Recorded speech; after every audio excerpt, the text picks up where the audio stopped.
আসসালামু আলাইকুম, মুজিবস আইসিটি কেয়ারে সবাইকে আবারও স্বাগতম।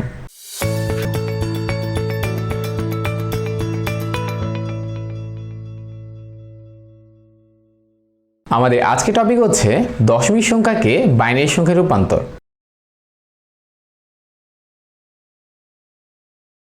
আমরা গত লেকচার ভিডিওতে দেখেছি চারটা সংখ্যা পদ্ধতিকে একটা থেকে একটা রূপান্তর করলে টোটাল 12টা রূপান্তর পাওয়া যাচ্ছে। এই 12টা রূপান্তরে আমরা ঠিকই গুণভাগ সবকিছু করব। তো এই 12টা রূপান্তর শর্টকাট মনে রাখার জন্য আমরা 3টে ফর্মুলা শিখেছিলাম। যদি তোমরা গত ক্লাসের ভিডিওটা না দেখে থাকো তাহলে আগে গত ক্লাসের ভিডিওটা দেখে আসো।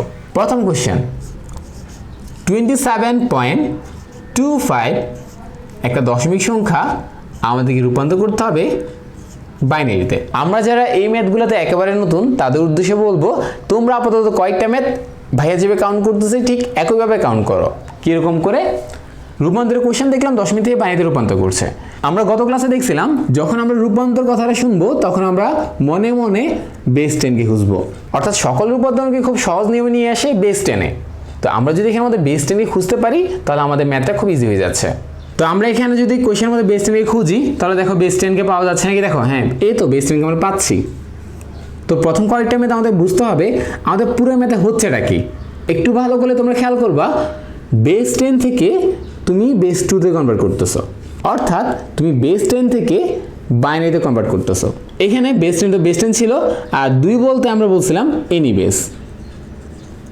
তাহলে আমাদের মেন ফর্মুলাটা কি দাঁড়াচ্ছে? বেস 10 থেকে বাইনারি না, আমরা পড়বো কি বেস 10 থেকে এনি বেস পড়বো।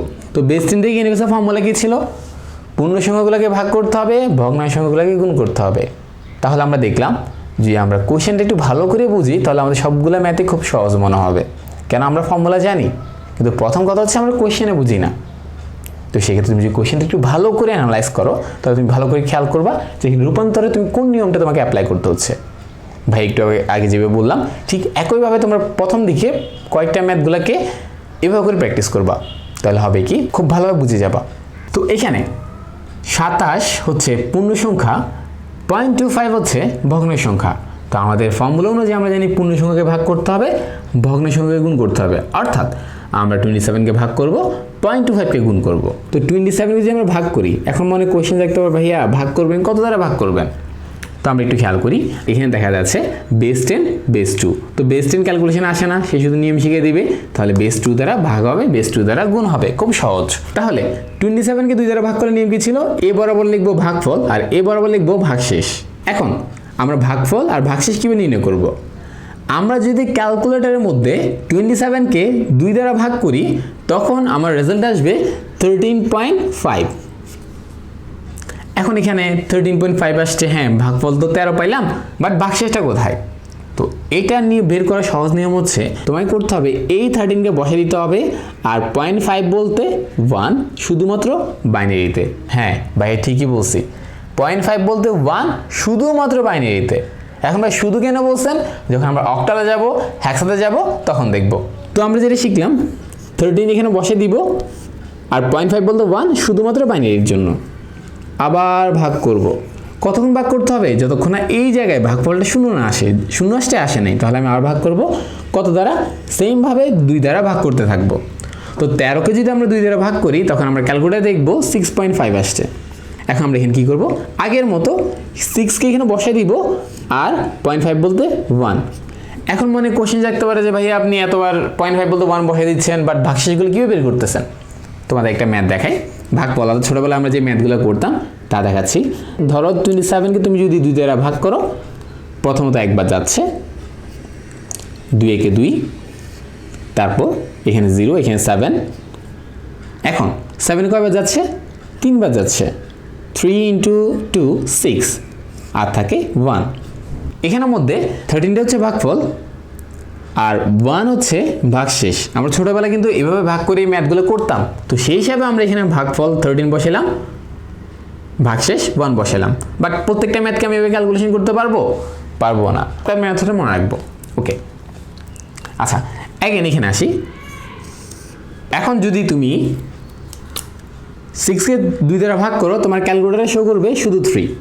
এখন তোমাদের মনে কোশ্চেন থাকতে পারে ভাইয়া তখন 13.5 আসছে, 6.5 আসছে, এখন শুধু 3 আসছে, কী করবো?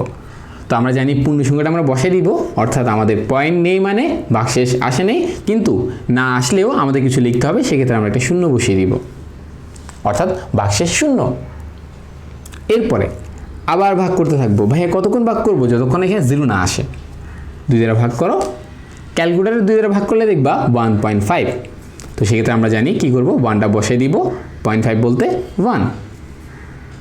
আবার ভাগ করব, 1কে যদি 2 দ্বারা ডিভাইড করি কত আসে?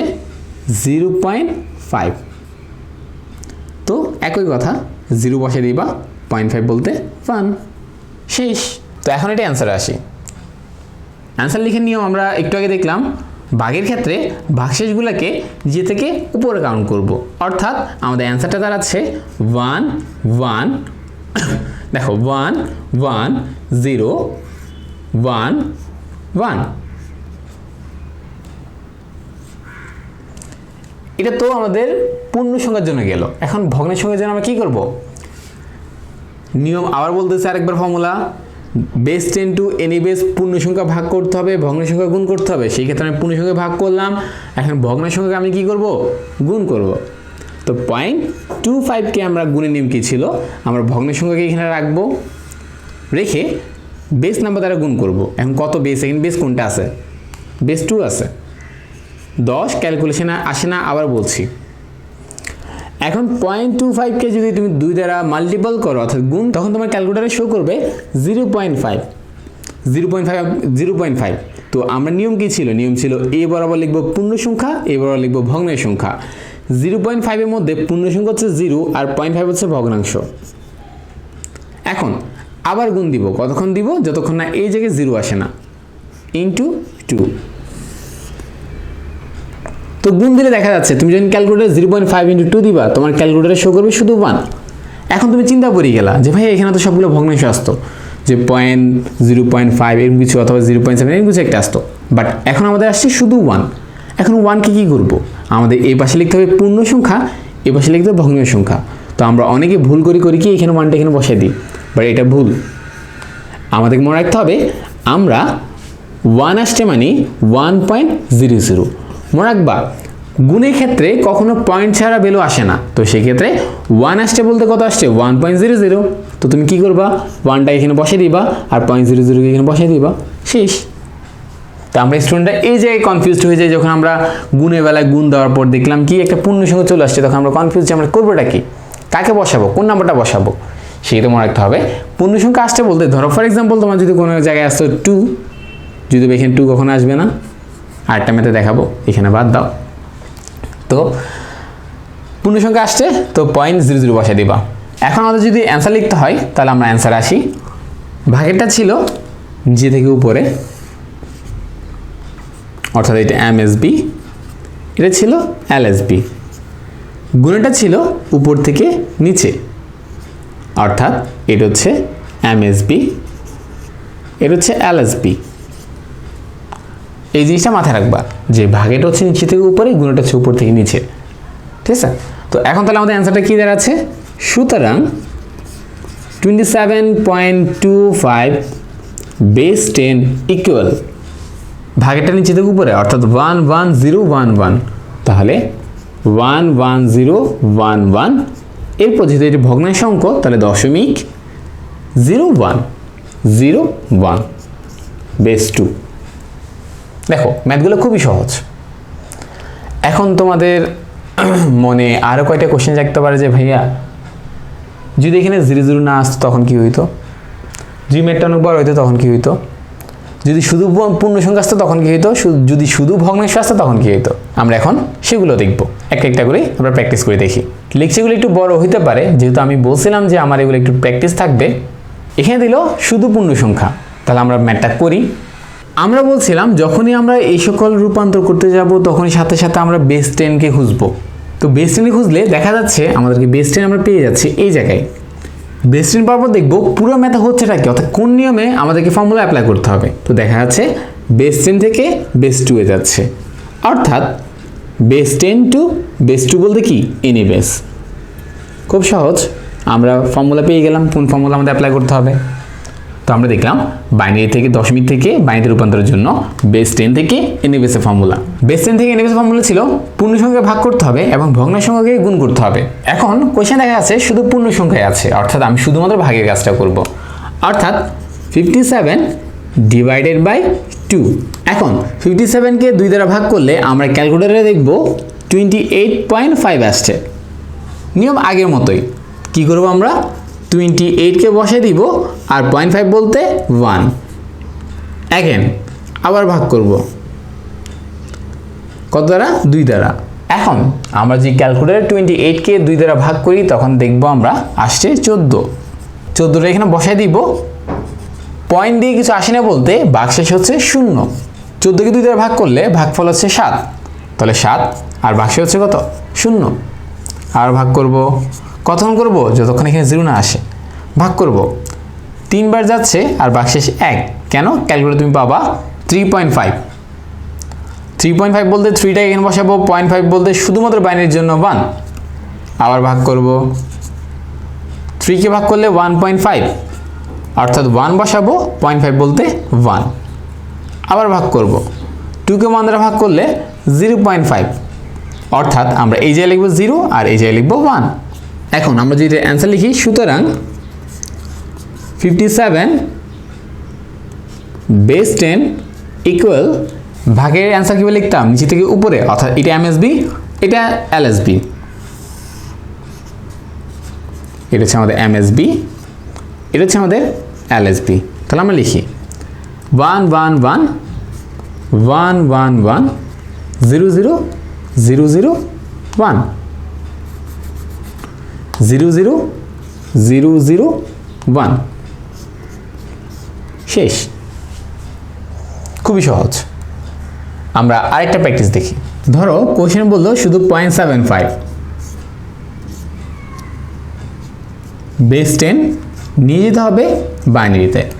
তো একইভাবে আমরা কি করব, আমরা প্রথমত খুঁজব দশমিককে।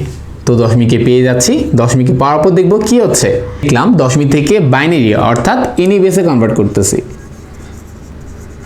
দেখো তোমাদেরকে প্রত্যেকটা বার এই জিনিসগুলো লেখার প্রয়োজন নেই, তোমরা যারা একেবারেই ম্যাথগুলোতে নতুন তাদের জন্য আমি প্রত্যেকটা বার একই কথা বারবার রিপিট করতেছি যাতে তোমরা ব্যাপারগুলো খুব ভালো করে বুঝো। তাহলে আমরা বেস 10 টু এনি বেসের ফর্মুলা কি, পূর্ণ সংখ্যায় ভাগ করতে হবে, ভগ্নাংশের সঙ্গে গুণ করতে হবে, কিন্তু পূর্ণ সংখ্যা নেই, ভগ্নাংশের সঙ্গে গুণ এবং এখানে শুধু ভগ্নাংশ আছে, অর্থাৎ আমরা শুধু গুণের কাজটা করব।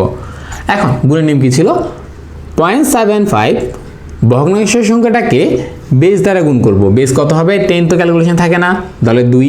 আমরা যখন ক্যালকুলেটরের মধ্যে 0.75 × 2 দিব তখন আমরা দেখব 1.5। তো আমরা এই 1.5 কে কি করব, আমরা জানি পূর্ণ সংখ্যা আমরা ঘরের বাইরে থাকবে আর 0.5 ঘরের ভিতরে থাকবে, অর্থাৎ পূর্ণ সংখ্যা থাকবে বাইরে, ভগ্নাংশ থাকবে ঘরের ভিতরে। এরপর শুধুমাত্র আমরা 0.5 × 2 দিব। আমাদের স্টুডেন্টের মধ্যে একটা কমন মিস্টেক হচ্ছে, আমরা করি কি, আমরা করি যখন আমরা ক্যালকুলেটরের মধ্যে 0.75 × 2 দিই তখন আমাদের ক্যালকুলেটর শো করে 1.5। আমরা পুরো ক্যালকুলেশনটা মুছি না, আমরা আবার ইনটু দিয়ে দিই, তখন হয় কি আমাদের ক্যালকুলেটর শো করে অ্যান্সার × 2। ভুল হচ্ছে এই জায়গায়। আমাদের নিয়ম কি ছিল, আমাদের নিয়ম ছিল পূর্ণ সংখ্যা নিয়ে আমাদের কোনো কাজ নেই, আমাদের কাজ হচ্ছে শুধুমাত্র ভগ্নাংশের সংখ্যাটাকে বেস দ্বারা গুণ করব। এখন তুমি যদি এটাকে ইনটু দিয়ে দাও তাহলে তুমি কিন্তু 1 সহকারে ক্যালকুলেশন করতেছো, বাট 1 ক্যালকুলেশন আসতে পারবে না, আমাদের ক্যালকুলেশন আসবে শুধুমাত্র ভগ্নাংশের সংখ্যা অর্থাৎ 0.5। তোমরা যখন এভাবে ক্যালকুলেশন করবা তখন তুমি দেখবা তোমার এখানে আসছে 3.0। এটা হচ্ছে খুব বড় একটা কমন মিস্টেক যেটা আমরা শুরুর দিকে স্টুডেন্টরা করে আসি, তো জিনিসটা মাথায় রাখবা। তাহলে আমাদেরকে পুরো ক্যালকুলেশনটা মুছে দিয়ে শুধুমাত্র 0.5 ক্যালকুলেটরে নতুনভাবে তুলে × 2 করব, অর্থাৎ আমরা শুধুমাত্র 0.5 × 2 করব। তো 0.5 × 2 দিলে আমাদের ক্যালকুলেটর আসবে শুধু 1। আমরা জানি ভগ্নাংশ ছাড়া কাজ হবে না, সেক্ষেত্রে 1 আসছে মানে 1.00 আসছে, তখন আমি কী করব, × 2 দেওয়ার পরে 1.00, তাহলে 1টাকে বাইরে রাখবো আর 0.00কে ঘরে লিখবো, তাহলে আমাদের ম্যাথ শেষ। কেন, এখানে আমরা 0.00 পেয়েছি। এখন অ্যান্সার লিখলে, সুতরাং 0.75 বেস 10 ইকুয়াল, গুণেরটা ছিল উপর থেকে নিচে, অর্থাৎ আমাদের জন্য এটা হচ্ছে এমএসবি, এটা হচ্ছে আমাদের এলএসবি। এখন উপর থেকে নিচে বলতে 1 1, কিন্তু এই যে একটা জিনিস মনে রাখবা, তুমি ক্যালকুলেশন করতেছো ভগ্নাংশ, তাহলে তোমাকে অবশ্যই রাখতে হবে পয়েন্ট, অর্থাৎ ভগ্নাংশতে রাখতে হবে, যেহেতু তোমার ক্যালকুলেশনের ভগ্নাংশ, তোমার রেজাল্টের ভগ্নাংশ। 0.11 বেস 2। আশা করি তোমাদেরকে বুঝতে পেরেছি। আমরা লাস্ট আরেকটা প্র্যাকটিস দেখি, আজকে ভিডিও এখানে শেষ করব। তোমাদের মনে কোশ্চেন থাকতে পারে যে ভাইয়া যদি গুণের বেলায় 0 না আসে, অর্থাৎ হ্যাঁ এরকম হতে পারে। ধরো একটা কোশ্চেন লিখলাম 0.97 দশমিক রূপান্তর করতে হবে বাইনারিতে। তাহলে আমরা আবারও আগের নিয়মটা আরেকবার দেখি কি করতে হবে। বেস 10কে পেয়ে গেছি, হচ্ছে কি বেস 10 টু এনএবিএস হচ্ছে, তো বেস 10 টু এনএবিএসের ফর্মুলা হচ্ছে পূর্ণ সংখ্যা ভাগ করতে হবে, ভগ্নাংশ সংখ্যা গুণ করতে হবে। সেই ক্ষেত্রে এখানে পূর্ণ সংখ্যা নেই, অর্থাৎ ভাগ করব না, এখানে শুধু ভগ্নাংশ, তাহলে আমি শুধু গুণ করব। এখন গুণে আসছি 0.97 ইন্টু 2, 0.97 ইন্টু 2। তো 0.97 ইন্টু 2 যদি আমরা ক্যালকুলেশন করি 0.97 ইন্টু 2, তাহলে আসছে 1.94। তাহলে কি করব, 1টাকে এখানে বাইরে লিখে দিব, 0.94কে আমরা ভিতরে রাখবো। এরপর কি করব, এরপর পুরো ক্যালকুলেটরকে মুছে দিব, সব কিছু মুছে দিয়ে শুধু 0.94 ক্যালকুলেটর তুলব, দেন ইন্টু 2 দিব, তখন আমাদের আসবে 1.88। তারপর দিলাম, গুণ দেওয়ার পর আসছে 1.88। যারা ক্যালকুলেটরে শুধু 0.94 দিয়ে গুণ দেওয়া নেই তাদের আসবে 3.88। আচ্ছা, এরপর আবার গুণ দিব 0.88 ইন্টু 2। কতক্ষণ গুণ দিব, সর্বোচ্চ 4 ঘর পর্যন্ত ওয়েট করব এখানে 0 আসছে নাকি। তো আমরা যদি ক্যালকুলেটরের মধ্যে শুধু 0.88 ইন্টু 2 দিই তাহলে আমাদের রেজাল্ট আসছে 1.76। একইভাবে আবার গুণ দিব, একইভাবে শুধু 0.76 ইন্টু 2 হবে, আসছে 1.52। তো এখানে দেখা যাচ্ছে আমরা আগে 2 ঘর অথবা 3 ঘর আমাদের রেজাল্ট যেখানে মিলে যেত ওইখানে আমরা 4 ঘর পর্যন্ত ক্যালকুলেশন করলাম, বাট আমাদের রেজাল্ট আসছে না। তো আমরা এই সকল ম্যাথে আমরা সর্বোচ্চ চেষ্টা করব আমাদের 4টা ঘর পর্যন্ত রেজাল্ট আসে নাকি। 4 ঘর পর্যন্ত যদি রেজাল্ট না আসে তাহলে আমরা আর করব না, আমরা এটাকে একটু রেখে দেব। তাহলে আমরা অ্যান্সার লেখার সময় এটা যেহেতু গুণ, তাহলে উপর হচ্ছে আমাদের এমএসবি, নিচে হচ্ছে আমাদের এলএসবি। তো অ্যান্সার লেখার সময় 0.97 বেস 10 ইকুয়াল, যেহেতু এটা ভগ্নাংশ তাহলে মনে করে দশমিক দিতে হবে 0.1111। এখন এখানে একটা জিনিস মনে রাখতে হবে, সেটা হচ্ছে কি, তোমার অ্যান্সার এখানে 0 আসছিল, যেখানে তুমি আগে 0.5 ইন্টু 2 দিলে তোমার রেজাল্ট আসতো 1.00, অর্থাৎ তোমার অ্যান্সার মিলে যেত। বাট এখানে তোমার অ্যান্সার কি মিলছে, মিলে নেই। সেই ক্ষেত্রে তোমাকে এখানে কয়েকটা ডট দিয়ে ব্রেকেট ক্লোজ করতে হবে। এই ডট দিয়ে আমি বুঝাচ্ছি আমার ম্যাথটা এখনও অসম্পূর্ণ। তো যখন আমরা দেখব আমাদের গুণের বেলায় 4 ঘর অ্যান্সার আসছে না, তখন আমরা ওইটাকে 4 ঘরে রেখে দিব, অথবা 5 ঘর 6 ঘর তোমার ইচ্ছে তুমি যতগুলো ঘর নাও নিয়ে রেখে দিব। রাখার পর অ্যান্সার লেখার সময় আমরা মনে রাখবো যে আমরা যেই ঘরগুলো নিচ্ছি ওগুলোকে লিখবো, লেখার পর কয়েকটা ডট ডট দিয়ে চলে যাব। কেন, যেহেতু এখানে আমাদের ম্যাথটা অসম্পূর্ণ। এরপর বেস 2 লিখে চলে আসবো। এটা হচ্ছে আমাদের অ্যান্সার। তো আজকের ক্লাস আমাদের এইটুকুই। সবাই ভালো থাকবেন, সুস্থ থাকবেন। আসসালামু আলাইকুম।